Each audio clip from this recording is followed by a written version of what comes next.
Now, talking about different things we should all do, everybody likes to throw the word collaboration out there. You know, it's such a nice thing to say in interviews, collaborations. But I personally believe that if there's no value being exchanged, there's no point for the collaboration. Exactly. So as much as we should collaborate and support each other, you wouldn't ask me to buy a car that has bad brakes because you are the one selling it. Yeah. Right. So how do we crack this collaboration thing people keep talking about? I think to be honest, it's like so I'm a big proponent of like let's collaborate, and I've been pushing it, and I've been trying to walk the walk. Like the first project we're doing right now is a very collaborative project because it's not anybody signed to the label. That's the first project that we're putting out with our JV. Yeah.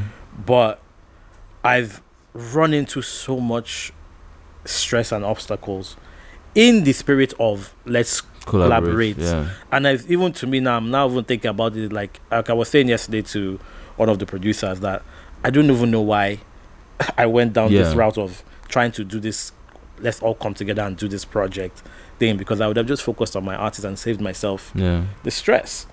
And I say that because I feel like I'm bringing value. Yeah. But the other people now that I'm trying to collaborate with or work with, I want to say they see the value, but I don't even understand if it's like the perception of everybody is just used to doing things by themselves. Yeah. So as much as, okay, I've presented value, I've presented an opportunity that where we can benefit from, there's still the issue of people just usually just not collaborating or not just... I think at the risk of sounding like I'm casting people. Yeah.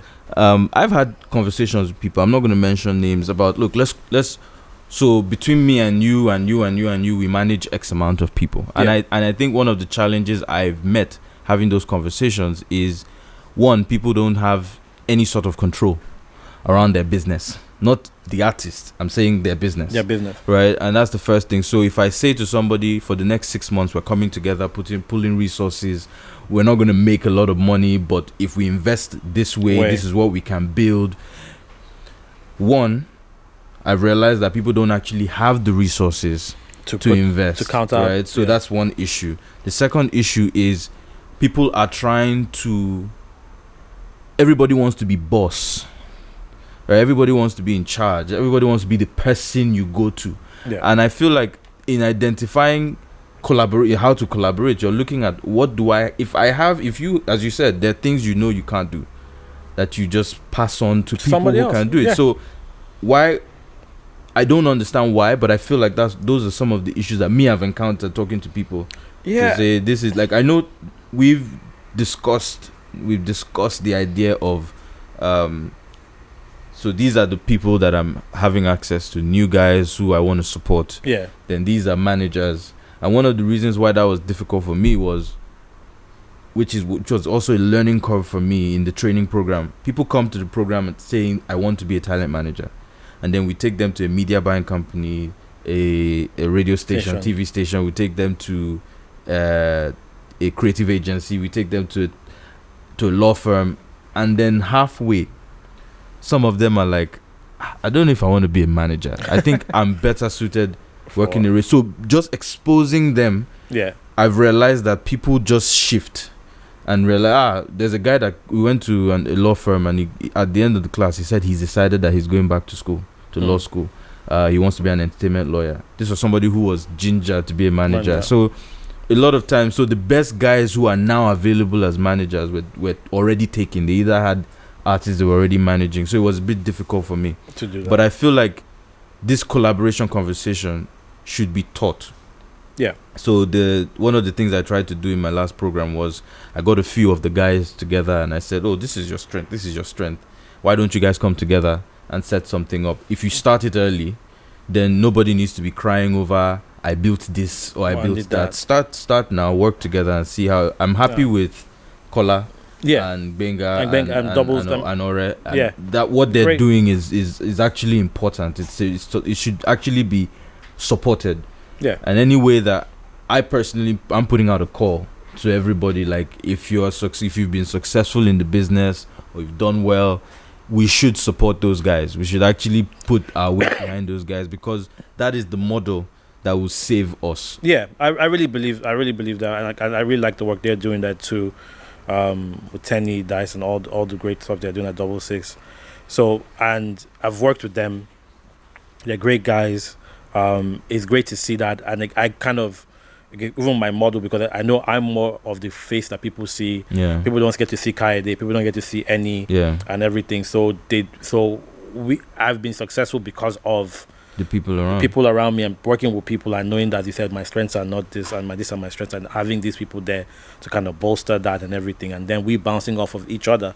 Now, it's easy when you come together from that start point and build. But now I think the biggest challenge that we're having is us, we that have built our little foundations and castles, is now being able to work together. We can continue building your castle, but let's make sure the road to our individual castles are properly paved and tarred, and there's light there and all of that.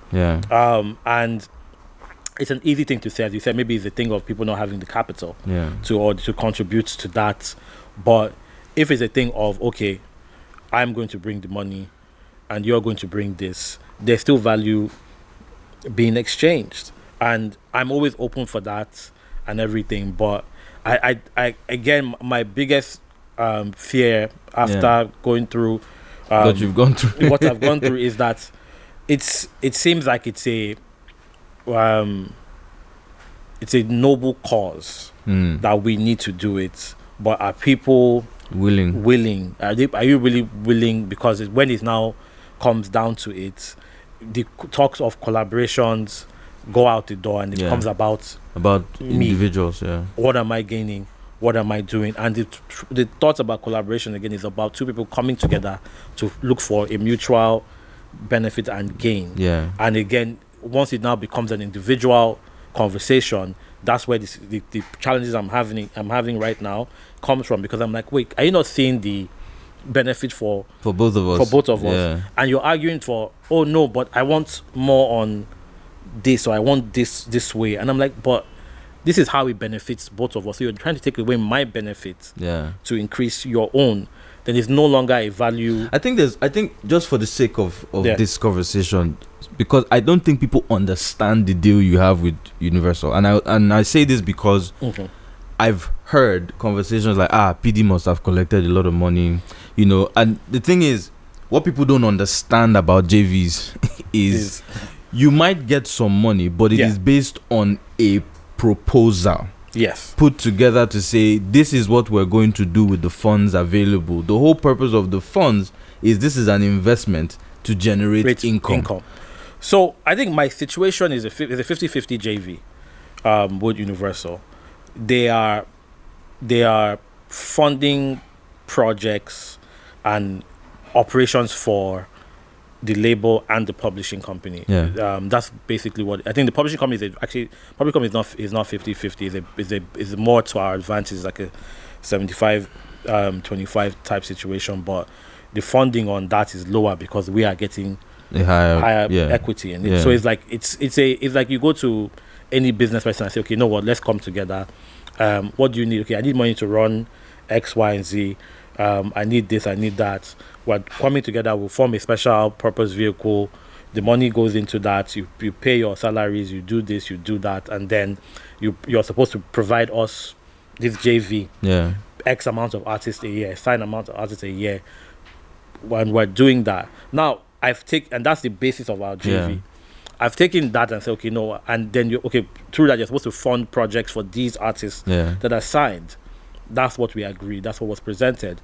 But after that was agreed and that was presented, I came up with an idea. I actually had the idea before I went into the JV was, I want to do something collaborative. I want to do something for the culture. I want to create a platform that doesn't have to be about the artists that we've signed. Because now Universal really only cares about the guys that we've signed. As they should. Now I'm telling them, okay, guys, let's do this project called The Sound of New Africa, this compilation project. It's going to feature a bunch of artists.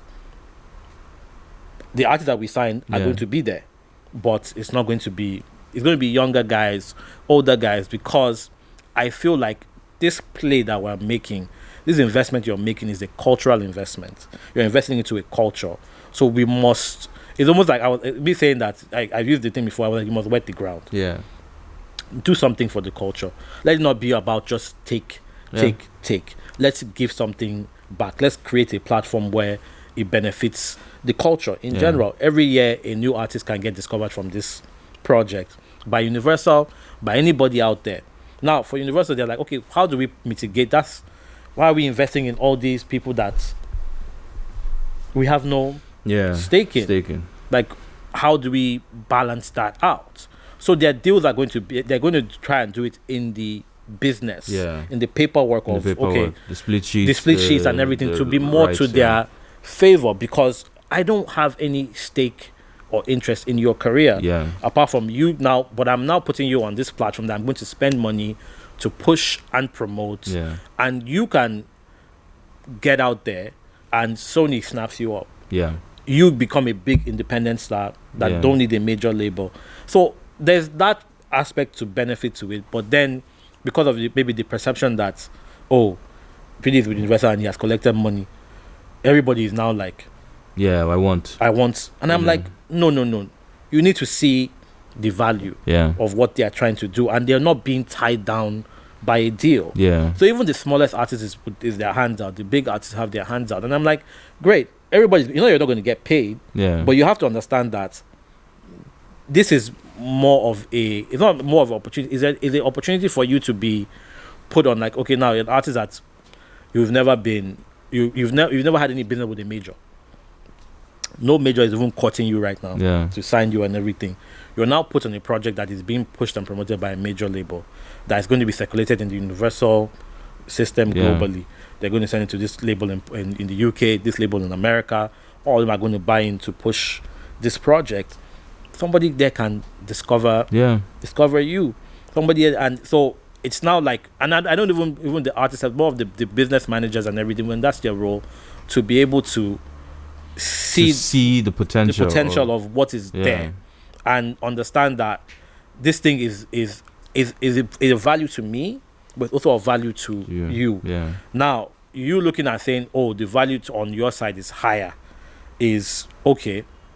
That's fair. You can look at it and say the value on your side is higher, but you have to also understand that your own gain too. My cost is high too. Like I'm risking putting 20 new artists on the world map, just into the clouds, and hoping that, wishing them well from there on. And I'm like, if you don't see the value in that, then I don't know how to communicate further what other value is there. But again, as I said, it's probably a thing of like, oh, he has collected money, so this is what it is. I felt like I needed, because I heard that, and I remember asking the person, how much do you think he got? He said, I don't know. I was like, so you don't even have information. This is just an assumption. It's an assumption. As I said, like, so we have part of our deal is like there's money to be able to fund our operations, in terms of like our goal is there to discover new artists and develop the new artists and everything like that. So that's one priority. So okay, while we're doing that, the bills to do that will be covered. Now, when we do discover that new artist or find that new artist, of course, that person's project will also be funded. Now, I've now said, you know what? Yeah, we have those. We've signed we've met our minimum requirements. We have 3 artists signed. We have a minimum requirement of like maybe 3 artists a year. So that's good. I don't have to think about signing another artist till the end of this year for next year's requirement. So it's like, I'm fine, but I'm like, okay, this is what I want to do first. Yes, I've delivered the artist. This is how I want to start. The artists that we've signed will be on this project. They will get their exposure, but I want to start with, like, as I said, the way I put it is like, we're in the room, or we've passed the gate. I want to open the gate and see how many people can run through. And it's left to you. But know that it's costing me money to open this gate for people to run through, because at the end of the day, that cost is going to be put into my JV cost, and I don't see profit if the JV is not profitable. So it's like, I'm not doing it's business. It's not me saying I'm doing something like charity or whatever. But the business has to also make sense because I'm asking people to invest into something. Yeah. They've bought into the investment and they've seen the vision that I've had for it. So it's in the spirit of collaboration I was creating that project. Yeah. But I've seen egos, the boss thing come up, the money thing come up, people just not understanding and everything. So it's but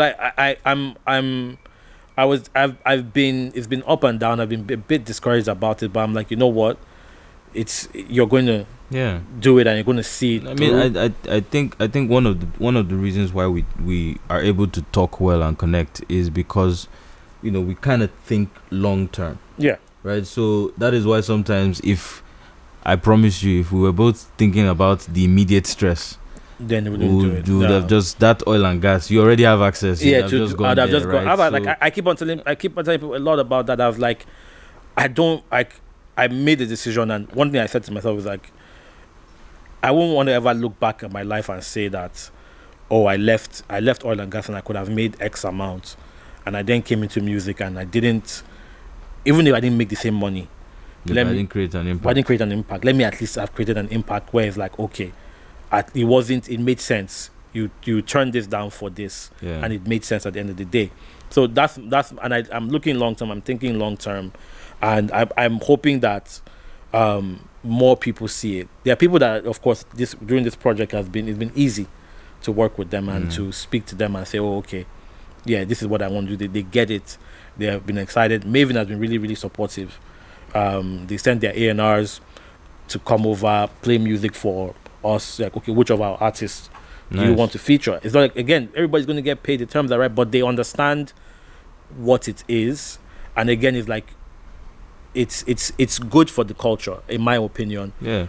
Just a quick one, because when you say everybody's going to get paid, just for the people that are watching, doesn't necessarily mean that people are going to get a check. No.